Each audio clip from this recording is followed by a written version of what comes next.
Hello dear students, welcome back to my channel physics SPC alternating current का एक question. The average value of current for the current shown for time period 0 to t/2। तो 0 से t/2 तक की average value निकालनी है। ठीक है, अब थोड़ा सा की कंसेप्ट समझ लेते हैं कि देखो आई एवरेज होता क्या है बेटा। पहले आई एवरेज ऐसे लिख दो या फिर आई एवरेज ऐसे लिख दो। ये क्या होता है? Total charge phloem upon total time interval, total time taken, यही तो होता है। ठीक है सर, तो ये तो आई इज इक्वल टू क्या होता है? D Q by D T. Instantaneous current D Q by D T होती है, तो डी क्यू निकालें तो आई इंटू डी टी है ना। डी क्यू का इंटीग्रेशन कर देंगे तो टोटल चार्ज निकल आएगा बेटा। तो डी क्यू का इंटीग्रेशन किया तो टोटल चार्ज हो गया क्यू, टोटल चार्ज फ्लो हो गया ये, और इंटीग्रेशन आई डी टी ऐसे। इसीलिए टोटल चार्ज फ्लो की जगह पे लिख सकते हैं हम इंटीग्रेशन आई डी टी। और देखो टोटल टाइम इंटरवल लिख रहे हैं तो डी टी का इंटीग्रेशन करके लिख देना। डी टी का इंटीग्रेशन करोगे तो इंटीग्रेशन करने पर टोटल टाइम तो आएगा, टाइम इंटरवल आ जाएगा कितना है ये। तो आई एवरेज का जो फॉर्मूला होता है वो ये होता है।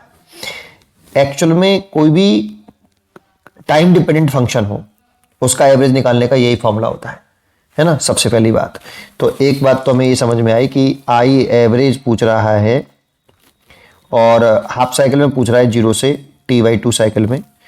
तो integration I D T over integration D T, और हाफ साइकिल में पूछ रहा है इसलिए लिमिट 0 से t/2 और लिमिट 0 से t/2।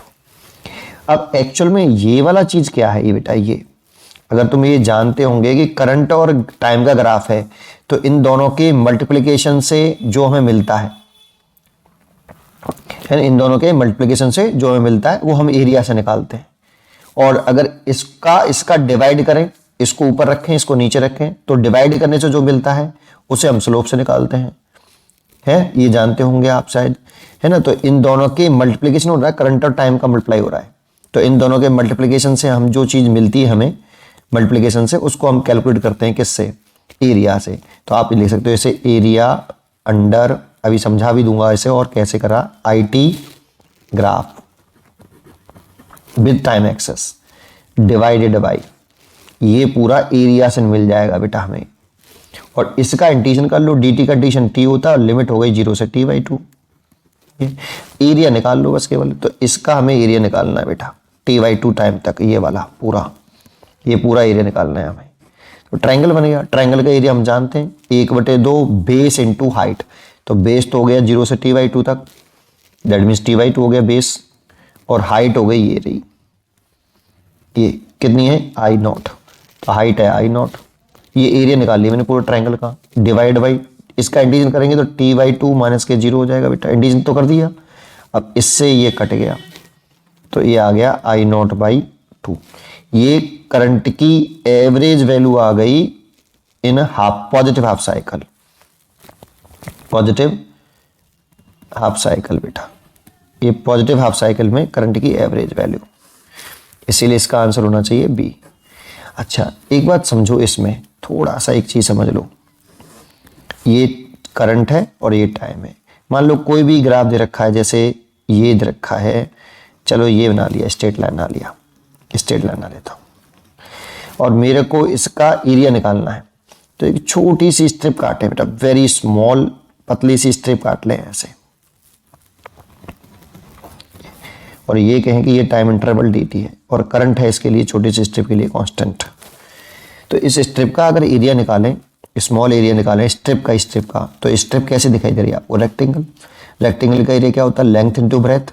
तो करंट तो लेंथ हो गई आपकी और ब्रेथ हो गई dt, तो आई डी टी। लेकिन ये छोटी सी स्ट्रिप का एरिया, ऐसी इसमें यहाँ से लेके यहाँ तक कैसी कितनी स्ट्रिप बनाई जा सकती हैं? एक स्ट्रिप ये बना सकते हैं, ऐसी बहुत छोटी छोटी पतली पतली स्ट्रिप्स बना सकते हैं। अगर मेरे को इस पूरा एरिया निकालना है तो इसमें बहुत सारी स्ट्रिप बनाई जा सकती हैं। तो जब भी किसी ऑब्जेक्ट को इनफाइनाइट पार्ट में तोड़कर जोड़ना पड़े तो मन में ख्याल इंटीग्रेशन का आना चाहिए। तो इसका इंटीग्रेशन करने से टोटल एरिया निकल आएगा बेटा इसका। तो इसका ये टोटल एरिया हो गया, ये पूरी स्ट्रिप इसका is equal to integration I D T. तो इंटीग्रेशन आई डी टी हमें टोटल एरिया दे रहा है। तो इंटीग्रेशन आई डी टी हमें टोटल एरिया दे रहा है। जितने टाइम इंटरवल का निकालना है। अब टाइम इंटरवल लिखना पड़ेगा कहाँ से कहाँ तक निकालना है, ठीक है। तो उम्मीद करता हूँ कि आपको ये वाली बात समझ में आ गई होगी। पढ़ते रहिए और खुश रहिए।